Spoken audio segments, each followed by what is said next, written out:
Naman niya. Ang ganda-ganda naman na pa yan eh.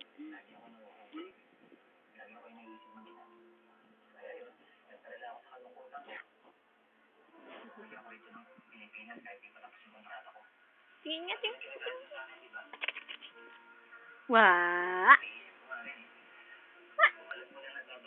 Hi, Zay. Hi, Zay.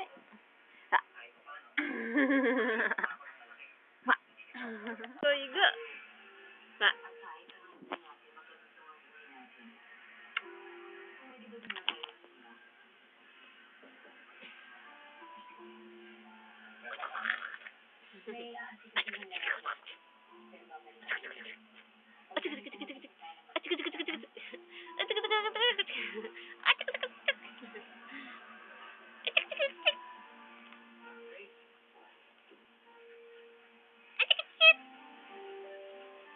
Hala, aalis lang ako ha. Pero babalik ako agad.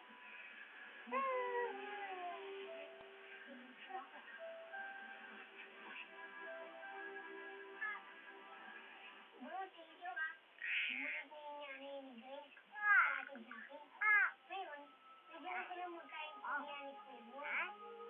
Nagkasundo sila. Pwede nang mag-uwi ni Grace. Bro, thank you ha. Hindi masaya na ulit si Grace. Mama, nahihiyo daw po kayo. Hindi na masyado ngayon.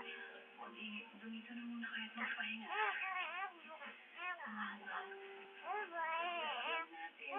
Kahit anong araw ngayon, babalik na kayo. Mama, Sienna, hindi pwede. Dito ako sa bahay parati. Hindi ako papayag na dito na naman kayo. Dahil magagawa. Hindi ko na tayo dito. Kaya ngayon,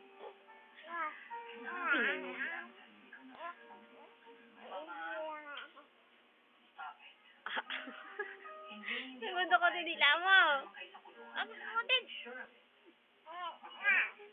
May pinabahala ka ba para mangyari yun? Meron ka ba ibang plano kay Enrique? Ako? Wala. Relax. Magagaling lang ang mga lawyers natin. Okay? Father, natutuwa ako.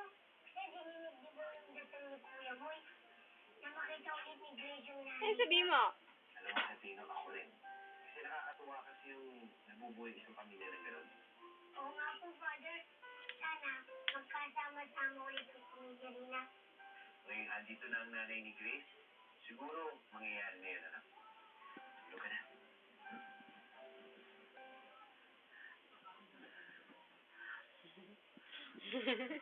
Nalaglag. Nalaglag. Nalaglag. Nalaglag. Ano na?